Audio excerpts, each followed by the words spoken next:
거룩하신 하나님 아버지, 살아계신 주님께서 언제나 우리의 삶에 동행하시고 인도해 주신 줄로 믿습니다. 우리의 연약함과 부족함에도 불구하고 언제나 우리와 함께 하시는 주님, 오늘 우리의 삶을 이끌어 주시옵소서.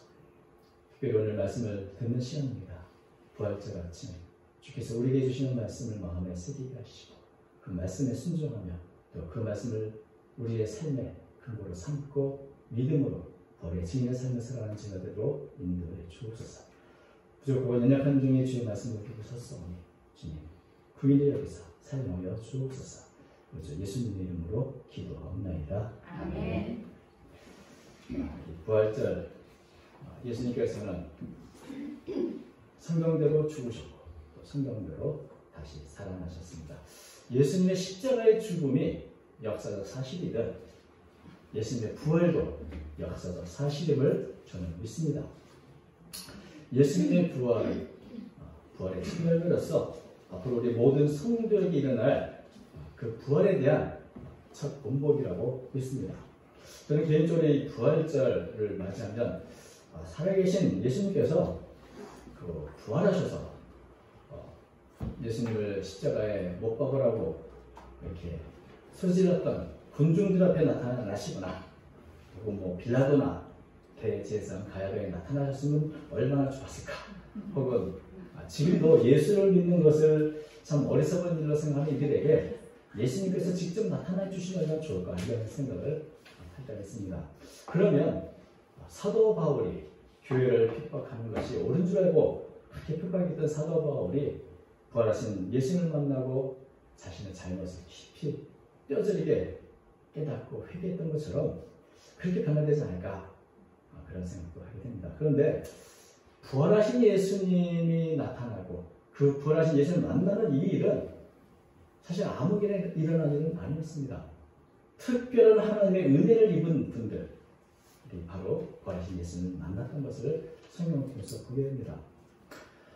예수님을 믿고 따랐던 제자들, 또 비록 의심이 많았지만 그래도 예수님 그 모임에 참석했던 디도모 토마 뭐 이런 제자들이나 또 오바의 형제나 이렇게 주님의 특별한 은혜를 입은 사람들이 부활하신 예수님을 이렇게 만났던 것을 보게 되는데 성경을 보면 예수님을 그렇게 믿고 따랐던 제자들조차도 부활한 예수님을 만나기 전까지는 대부분 예수님의 부활을 믿지 못했습니다. 맨 처음에 예수님의 부활한 예수님을 만났던 사람은 누구죠? 막달라 마리아입니다. 막달라에서 온 마리아. 근데 이 막달라 마리아도 참 예수님에 대해서 이렇게 부활에 대한 믿음을 가졌던 것은 아니었습니다. 한 가지 궁금한 것은 왜 수많은 제자들 가운데 막달라 마리아가 예수님을 가장 먼저 만났을까? 그래서 어떤 사람들은 두 사람과 모종의 특별한 관계가 있는 거 아니냐라고 오해하고 상상하는 분도 있습니다만은 절대 그런 것이 아니죠. 왜 예수님은 막달라 마리아를 제일 먼저 만나셨나? 막달라 마리아는 어떻게 해서 제일 먼저 부활한 예수님을 만났는가? 예수님이 어떤 제자들을 편애하거나 차별한 것이 아니고 왜 부활한 주님의 막달라 마리아를 가장 먼저 만났나? 그것은 그만큼 주님에 대한 사랑이 또 주님에 대한 마음이 간절했던 사람이 바로 마리아였기 때문입니다. 잠언서 8장 17절 이런 말씀이 있죠. 나를 사랑하는 자들이 나의 사랑을 이루며 나를 간절히 찾는 자가 나를 만날 것입니다. 간절함이 이긴다. 간절함이 있는 사람에게 주님은 나타나 주시고 만나 주셨던 것입니다. 막달라 마리아는 우리가 아는 것처럼 원래 7 귀신이 들렸던 여자였습니다. 그러니까 귀신이 들린다는 게 어떤 의미입니까? 귀신이 나의 모든 것을 지배하고 통제를 한다는 것이죠. 성경에 보면 귀신 들린 사람들 보면 때로는 그 귀신들 때문에 벙어리가 된 사람도 있고 귀머리가 된 사람도 있고 손이 마르거나 중한 질병에 걸린 사람도 있고 정신질환에 빠지는 그런 사람도 있습니다. 그러니까 귀신이 들렸다는 것 자체가 정상적인 삶을 영위할 수 없고 육체적으로든지 정신적으로든지 고통스러운 그런 삶을 살게 됩니다.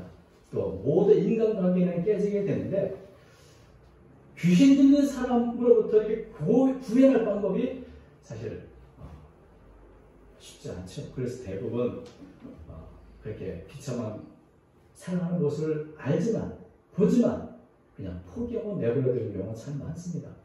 그리고 그런 사람에 관심이 많은 사람도 없죠. 그런데 예수님은 바로 이렇게 귀신 들려 고통당하는 사람들을 귀신을 쫓아내 주셨고 회복시켜 주셨는데 7 귀신 들린 상태였던 막달라 마리아에게서도 7 귀신을 쫓아내 주시고 막달라 마리아의 삶을 온전히 회복시켜 주었습니다. 그래서 이런 은혜를 받은 막달라 마리아는 남들보다 더 고통스러운 환경이 있었기 때문에 남들보다 더 깊이 주님을 사랑했던 것 같습니다. 그래서 예수님이 가는 곳에 언제나 함께 있고 또 봉사했고 섬겼습니다. 또 예수님을 늘 떠나지 않으려고 애쓰는 모습을 보게 되는데 아마도 만약에 예수님을 떠나게 되면 내가 과거에 귀신 들려 살아갔던 그 비참한 생활로 되돌아갈지도 모른다는 두려움 때문에 어떻게 했든지 예수를 떠나지 않으려고 했던 것이 아닌가 하는 생각도 하게 됩니다. 그래서 많은 제자들이 예수님의 잡혀가지고 십자가 달려 죽을 때 떠나갔지만 막달라 마리아는 그 십자가의 죽음 가까이 제자들 가운데 가장 그래도 가까이 그것을 목도하고 목격했던 그런 여인 중에 한 사람이죠. 그리고 또 예수님이 죽으시고 장례를 치르고 나서도 막달라 마리아는 예수님의 장례에 좀 부족한 것이 많았다. 왜냐하면 금요일 저녁에 안식이 시작됐는데 예수님이 금요일 오후에 돌아가시지 않았습니까? 그래서 장례를 제대로 치르지 못하고 이렇게 장례를 한 것이 너무나 안타까워서 안식일이 끝난 가장 첫 시간에 무덤으로 달려갔던 사람이 또 막달라 마리아인 것이죠. 새벽에 예수님 그 장례를 참 마무리를 잘하고 싶어서 간 그 마음. 그 마음을 보면 참 막달라 마리아가 예수님을 참 극진히 사랑하고 섬겼구나 하는 것을 보게 됩니다. 그런데 우리가 아는 것처럼 막달라 마리아가 무덤에 예수님의 시신을 넣었던 무덤에 가까이 갔을 때 아주 큰 문제가 있는 것을 발견했죠. 무덤 동굴을 막은 그 돌이 옮겨져 있고 예수님의 시신은 보이지 않는 겁니다. 그래서 막달라 마리아는 이 소식을 예수님의 사랑하는 제자 베드로와 요한에게 알려줬습니다. 예수님의 시신을 어디다 뒀는지 우리가 모릅니다. 누군가 혹시 훔쳐갔으면 어떡합니까? 이런 생각을 했던 것 같습니다. 그래서 베드로가 또 요한이 함께 달려가서 무덤에 가보니까 당연히 있어야 예수님의 시신이 사라졌습니다. 예수님이 있던 그 자리에는 예수님이 입었던 수의만 놓여있고 머리를 감쌌던 수건은 세마포 곁에 이렇게 게어있는 그 모습을 발견하게 됐습니다. 예수님이 시신이 없었다. 그리고 귀신 있던 자리에 세마포, 마치 몸만 빠져나가 같은 그런 상태에 있는 세마포와 또 곱게 게어져 있는 이 수건만 있다. 예수님의 시신을 누가 훔쳐갔다면 이렇게 잘 정돈하고 갔을까 이런 생각이 들 정도이죠. 사실은 이건 예수님의 그 빈 무덤 또 몸만 빠져나간 같은 세마포 그 머리에 들렸던 수건이 개있는 모습 하나하나가 부활하신 증거이기도 합니다. 만약에 예수님의 부활을 기대했던 사람이라면 이런 모습을 보면서 예수님이 부활하셨구나 하는 것을 볼 수 있는 증거가 되는 것이죠. 그런데 아직은 그런 믿음이 없다 보니 이게 도대체 무슨 일인가 이런 생각을 하게 됩니다. 그런데 요한복음에 우리 10장 20절 8절에 보면은 이런 구절이 있습니다. 그때야 무덤에 먼저 왔던 그 다른 제자도 들어가 보고 믿더라. 그러니까 요한이 베드로가 먼저 와서 이런 상태를 봤는데 나중에 왔던 요한이 들어가 보니까 이런 상태인 것을 보고 믿었다. 이 말씀을 보고 어떤 분은 이 세마포의 상태나 수건의 모습을 보면서 이 빈무덤을 보면서 예수님이 보셨다 하는 것을 믿은 것이다 라고 이렇게 해석하는 분도 있습니다. 그래서 요한은 예수님의 부활을 직접 보지 못하고 믿었던 부활하신 예수님을 만나지도 않고 믿었던 첫 번째 사람이라고 생각하는 분도 있습니다. 그러나 또 한편은 어떤 분은 이 믿었다는 말이 부활을 믿었던 것이 아니라 정말 마리아가 했던 말처럼 예수님이 시신이 없네. 그 말을 믿은 것을 해석하는 분도 있죠. 그래서 요한이 과연 어느 정도의 믿음을 가졌는지는 알 수가 없습니다만 적어도 한 가지 분명한 것은 요한이 예수님의 부활을 기대하고 믿었다 할지라도 그것을 다른 사람에게 전해줄 만큼 그런 확신이 있었던 것은 아닌 것 같아요. 왜냐하면 그런 확신이 있었다면 예수님의 시신이 없어졌다고 통곡하고 울고 있는 마리아를 달래줄 수 있잖아요. 예수님 부활하신 거야. 걱정하지 마라고 한마디 할 수 있을 것 같은데 요한이 베드로에게도 또 마리아에게도 이런 말을 하지 않는 거 보면 뭔가 믿긴 믿는 것 같은데 어느 정도인지 잘 모르겠다는 생각을 하게 됩니다. 적어도 그들은 예수님의 부활의 의미를 다 깨닫지 못했고 또 그리스도가 다시 살아나는 성경 말씀을 깨닫지 못한 상태이기 때문에 예수님의 그 빈무덤, 세마포, 또 수건 이것을 보면서 이게 뭐지?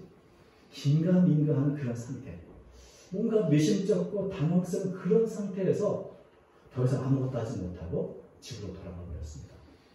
그런데 막달라 마리아는 그들과 함께 집으로 돌아가지 못했습니다. 예수님의 그 처참하게 죽음, 그 십자가의 죽음을 막달라 마리아는 직접 목격했습니다. 그리고 그 시신마저도 잃어버렸다는 사실 때문에 큰 충격을 받은 거죠. 예수님을 위해서 무언가 마지막 더 장례라도 제대로 치우고 싶었던 그 마음으로 새벽같이 왔는데 이제 그렇게 할 수가 없다는 것 때문에 마리아는 속상했을 것입니다. 그래서 무덤 밖에서 울면서 이렇게 예수님의 시신을 어떻게든 찾아야 된다는 그런 생각을 했다는 것 같습니다. 오늘 11절 보니까 그런 부분이 나옵니다. 마리아는 무덤 밖에 서서 울고 있더니 울면서 구부려 무덤 안을 들여다보니, 그러니까 이 마리아는 울면서, 이게 울었다는 말이 조용히 눈물을 흘리는 그런 울음이 아니고 감정이 북받쳐서 처절하게 소리내고 우는 그런 울음을 말하는 단어입니다. 그래서 아주 어떤 성경에는 이것을 통곡이라고 이렇게 번역하는 경우도 있죠. 그러니까 마리아는 무덤 밖에서 소리내서 울면서 통곡하면서 예수님의 시신이 없다는 것 때문에 참 고통스러워하고 슬퍼하는 모습을 보여주고 있습니다. 아마도 그만큼 예수님을 사랑했기 때문일 것입니다. 그리고 울면서 여전히 관심이 예수님의 시신, 무덤에 있습니다. 울면서 구부려서 무덤 안을 뒤돌아보는 그 마리아의 모습을 보는데, 근데 그 안에 보니까 두 사람이 있는 것이 보였습니다. 한 사람은 예수님이 놓였던 머리 쪽에, 또 한 사람은 발 쪽에 두 사람이 있는데, 이 두 사람은 우리가 아는 것처럼 예수님의 무덤을 짓고 있던 천사들이죠. 만약에 예수님이 부활했다 혹은 부활에 대한 어떤 기대가 막달라 마리아에게 있었다면 그것을 보여주고 알려주는 증거가 참 많이 있었습니다. 빈 무덤이 그렇죠. 세마포가 그렇죠. 수건이 그렇죠. 그리고 무덤을 지키고 있는 이 두 천사까지도 사실 막달라 마리아를 보고 있는 것입니다. 그런데도 막달라 마리아에게는 이것이 하나 눈에 들어오지 않습니다. 그저 처절하게 이렇게 통곡하며 울고 있습니다. 천사들은 마리아를 물었습니다. 13절 천사들이 이래 여자여 어찌하여 우느냐. 무덤에서 울고 있는 여인을 보는 것은 참 큰 한입니다. 특별히 무덤이 훼손됐거나 시신이 도둑맞았다고 생각한다면 이렇게 처절하게 우는 것은 참 당연한 일일 텐데 천사들은 왜 묻는 겁니까? 아니 몰라서 묻는 겁니까? 아니죠. 천사들이 알고 있는 것이기 때문에 그렇습니다. 천사들이 이미 예수님의 무덤 안에서 무슨 일이 일어났는지를 알고 있습니다. 예수님의 빈 무덤의 비밀을 알고 있는 천사에게 마리아의 모습이 나섭니다. 왜 울지? 예수님이 부활하셨는데 왜 울지? 그래서 묻는 겁니다. 어찌하여 웁니다. 시신이 사라졌다고 운다면 그게 올 일인가? 오히려 빈 무덤은 예수님이 부활했던 증거인데 기뻐서 찬양해도 모자랄 텐데 왜 울지? 여자여 어찌하여 우느냐? 예수님께서는 누누이 자신이 십자가에 달려 죽으실 것과 부활하여 살아나실 것을 말씀하셨고, 또 우리가 아는 것처럼 요나가 물고기 뱃속에 3일 동안 있었던 것처럼 인자도 그러하리라 이러면서 3일 동안 무덤에 있을 것도 말씀하셨고, 내가 죽음에 부활하여 갈리에 너희보다 먼저 갈 거야. 이런 말씀하신 적이 있는데 이런 예수님의 말씀과 교훈을 기억하고 있다면 과연 마리아가 울었을까? 그렇게 슬피 울지는 않았을지 모릅니다. 그런데 막달라 마리아는 지금 예수님의 말씀도 또 예수님이 어떤 분인가 다 잊어버리고 내 감정에 푹 빠져서 울고 있는 겁니다. 아이고 예수님 불쌍해서 어떡하나. 아이고 내가 예수님을 좀 잘 모시고 있는데 그러지 못해서 어떡하나. 여러분 이 슬픈 감정, 이 감정이라는 것이 사실은 우리의 이성과는 다르게 굉장히 비이성적인 것들이 많습니다. 제멋대로죠. 감정이 휩쓸려다 보면 울지 않아야 울음을 많이 울게 됩니다.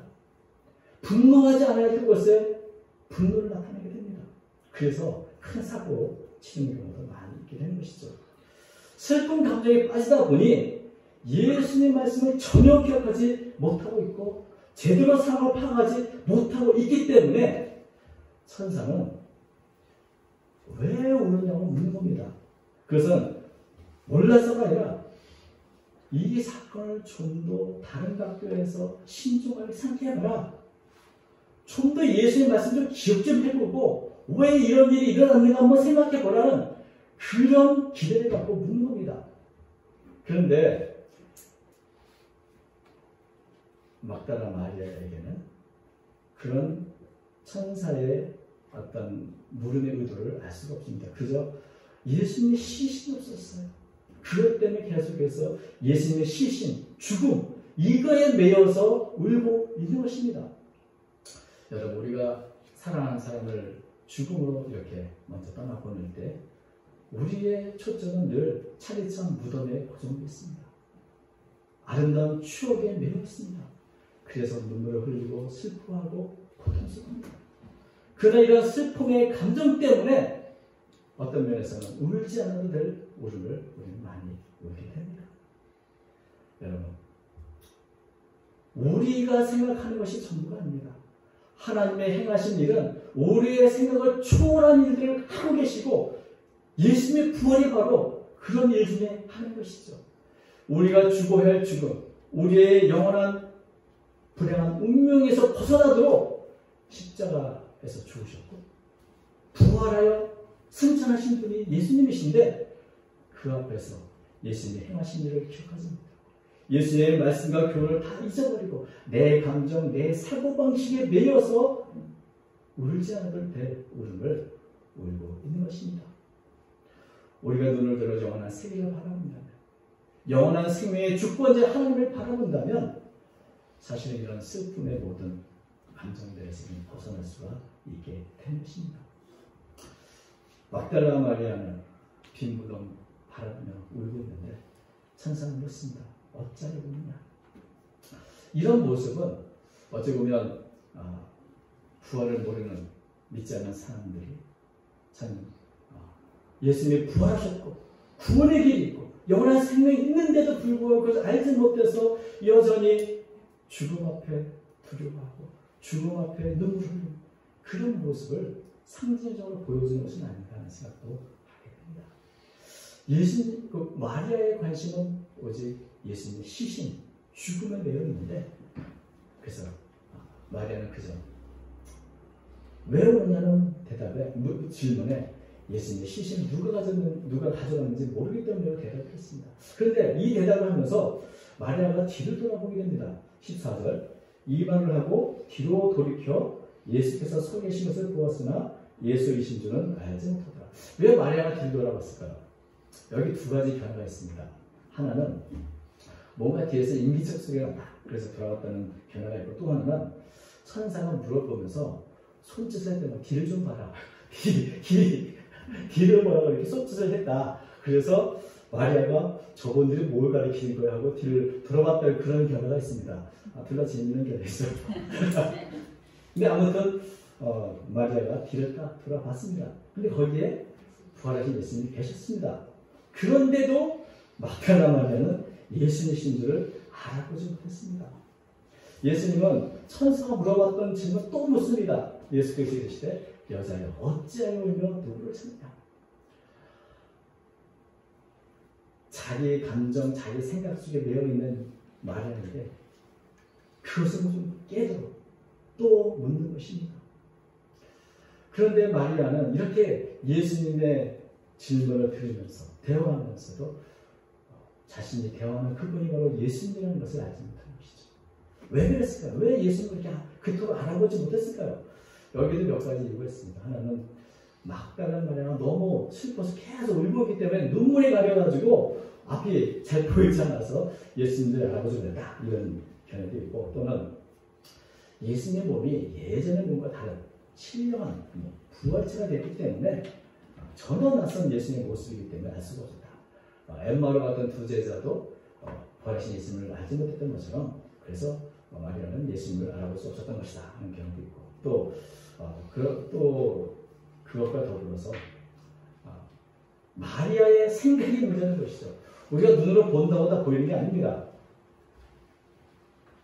우리가 의식을 갖고 봐야 제대로 볼 수 있는 것인데, 마리아 생각은 온전히 예수님 시신 생각, 처참하게 죽었던 그 십자가의 예수님, 그리고 장례, 이런 것에 가장 매여 있다 보니까 자신이 지금 살아계신 예수님과 대화하면서도 조금도 예수님이라고 생각을 하지 못했던 것이죠.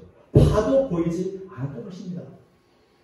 그래서 이 예수님과 막달라 마리아가 만난 이 장면은 한편에 코미디 같은 상황이죠. 사실은 조금 더 정신 차려보면 부활에 대한 많은 증거가 있었습니다. 마리아처럼 그 증거를 많이 본 사람이 누가 있습니까? 빈 무덤, 세마포, 수건, 두 천사, 그리고 앞에 계신 예수님. 그런데도 부활을 몰랐던 것입니다. 그러니까 이 부활이라는 것은 뭐 증거가 많아서 우리가 아는 것이 아니고, 또 믿는 것이 아니고, 우리의 마음에 어떤 마음으로 그것을 바라보는가, 어떤 마음으로 성경을 읽고 어떤 마음으로 부활의 주님 앞에 나오는가, 거기에 부활한 예수님을 믿을 수 있는가 없는가 달려있는 것입니다. 믿음의 눈으로 보면 모든 것들이 다 부활의 증거가 됩니다. 내가 믿는 근거가 됩니다. 그러나 부정의 눈으로 알지 못하는 이런 불신의 마음으로 보면 아무리 증거가 보이고 또 보여도, 심지어 앞에 두고 얘기를 해도 보이지 않는 것이죠. 참 얼마나 답답한 상황인지 모릅니다. 이런 마리아를 예수님은 오래 참으셨고, 그리고 마침내 부드럽게 마리아 이름을 직접 부르셨습니다. 16절. 예수께서 마리아냐 하시는 마리아가 이렇게 히브리 말로 라보니 안에 있는 선생님, 가장 낯익은 음성으로, 가장 낯익은 방식으로 마리아 이름을 친히 불렀습니다. 그때서야 비로소 예수님이시구나 하는 것을 깨닫게 됐다는 것이죠. 보아도 볼 수 없었던 이 마리아야, 그러나 예수님의 그 음성으로, 낯익은 음성을 통해서 예수님이 살아계시다는 사실을 확인했고 기쁨에 또 제외를 하게 된 것을 보게 됩니다. 우리가 이 믿음을 갖는다는 것이 증거 때문에 믿는 것이 아닙니다. 어찌 보면 하나님 주신 은혜 때문에 믿는 것이고, 하나님 우리에게 믿음을 주셔서 믿는 것이지, 수많은 증거들 때문에 우리가 믿는 것은 아닌 것이, 부활도 그렇습니다. 예수님의 친히 말씀하셨고 예수님의 친히 성경을 통해서 가르쳐 주셨기 때문에 그 믿음, 주님이 주신 믿음으로 우리는 부활을 확신할 수 있고 또 그것을 기대할 수 있게 되는 것입니다. 이 마리아의 경우를 보면 참 수많은 표적이 있고 증거가 있어도 믿는다는 게 참 쉽지 않구나 하는 것을 다시 한번 생각하게 되죠. 왜냐하면 우리는 우리 생각에 너무 가득 차 있습니다. 사람은 죽으면 끝이야. 죽으면 다시 부활할 수 없어. 이런 세상적인 지식, 알량한 과학 지식에 매여 있어서 내 생각을 벗어나지 않고 내 감정에 벗어나지 못하고 그저 이 소극적이고 부정적인 생각 속에서, 불신의 생각 속에서 주님이 보여주시는 그 믿음의 길, 주님이 보여준 수많은 증거들, 목격자들이 하나도 눈에 들어오지 않게 되는 것입니다. 닫힌 눈으로 보면 앞에 있어도 눈에 보이지 않는 것입니다. 그런 면에서 막달라 마리아는 드디어 예수님의 음성을 듣고 그의 마음에 믿음이 생겼습니다. 예수님을 만나게 되었습니다. 그리고 이런 막달라 마리아에게 예수님은 바로 부활의 증인으로 설 것을 그 삶을 살게 해주신 것을 보게 됩니다. 그래서 18절 보면 마지막에 이 막달라의 변화된 모습이 나오죠. 눈물을 흘리며 또 불안한 마음으로 예수님의 시신을 누가 가져온지 모르겠어요 했던 이 막달라 마리아가 뭐라고 그럽니까? 가서 제자들에게 내가 주를 보았다. 또 주께서 자기 이렇게 말씀하셨다. 이렇게 말하죠. 내가 주를 보았다. 정말 얼마나 참 감격하게 겨우 믿음의 고백인지 모릅니다. 부활한 예수 내가 만났다. 내가 봤다. 예수님의 시신 어디 있는지 모르겠다고 아무리 보여도 알지 못하는 마리아가 이제는 주를 보았다고 고백을 하는 부활의 증인이 된 것을 보게 됩니다. 사실 막달라 마리아가 내가 주를 보았다 하는 이 고백은 우리 모든 성도들의 고백이 되어야 합니다. 왜냐하면 우리 모든 성도들은 살아계신 예수를 만난 사람들이고 경험한 사람들이고 지금도 동의한다고 고백하는 사람들이기 때문에 그렇습니다. 예수님 부활했는가? 어디 예수님의 시신이 예수님의 무덤은 비어있는데 왜 비었는지 모르겠다. 시신이 어딘지 모르겠다. 이런 상황에서 난다는 것이죠. 막달라 마리아처럼 주님을 찾고 그래서 내 이름을 부르시고 내 가까이 계신 예수를 만나야 우리는 참된 부활의 증인의 삶을 살 수 있게 되는 것입니다. 예수님께서는 요한복음 14장 21절 이렇게 말씀하셨습니다. 나의 계명을 지키는 자라 나를 사랑하는 자니 나를 사랑하는 자는 내 아버지께 사랑을 받을 것이요 나도 그를 사랑하여 그에게 나를 나타내리라. 누가 부활한 예수를 만날 수 있는가? 주님을 사랑하는 사람들이 주님을 만날 수 있습니다. 누가 예수님을 만날 수 있는가? 간절히 찾는 자, 누구보다 주님을 사랑하는 자, 그에게 주님을 만나주시고 나타내 주시는 것입니다. 부활한 주님을 막달라 마리아가 맨 처음 만난 은혜를 입은 것은 그가 비록 믿음이 부족하고 여러 가지가 부족한 사람들 할지라도 주님을 사랑하는 마음만큼은 누구보다 강했기 때문에 누구보다도 주님을 찾으려고 애를 썼기 때문에 주님을 만나주셨고 자신을 나타내 주신 것입니다. 그리고 그의 새로운 사명을 주셔서 부활의 증인으로 삼아 주신 것입니다. 때때로 우리의 믿음이 참 연약하고 부족하다 정말 그랬습니다. 긴면 인가할 때도 많이 있습니다. 그러나 분명한 것은 우리가 주님을 찾고 주님을 사랑하는 삶을 살아갈 때 주님은 우리에게 다가오셔서 만나주시고 불러주시고 우리의 삶을 새롭게 해주시는 것입니다.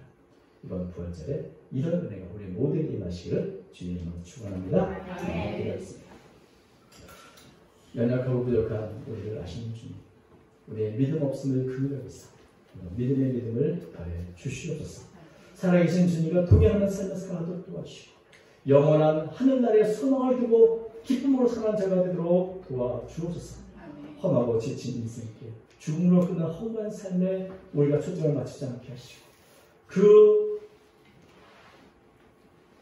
가련하고 비슷한 인생 뒤에서 우리에게 영원한 나라를 약속하시고 영원한 나라를 우리의 기억으로 주시고 예비하시고 그 하나님의 놀라운 사랑과 은혜를 저희가 바라볼 수 있도록 도와주옵소서. 우리 모든 성도에게 믿음의 믿음을 주시옵소서. 거치고 험한 세상을 주님을 믿는 믿음으로 승리만 나가도록 도와주옵소서. 우리도 주님과 동행하며 주께 주님을 기쁘시게 하는 삶을 살아가도록 우리 모든 성도를 축복해 주옵소서. 그것을 예수님의 이름으로 기도합니다. 아멘.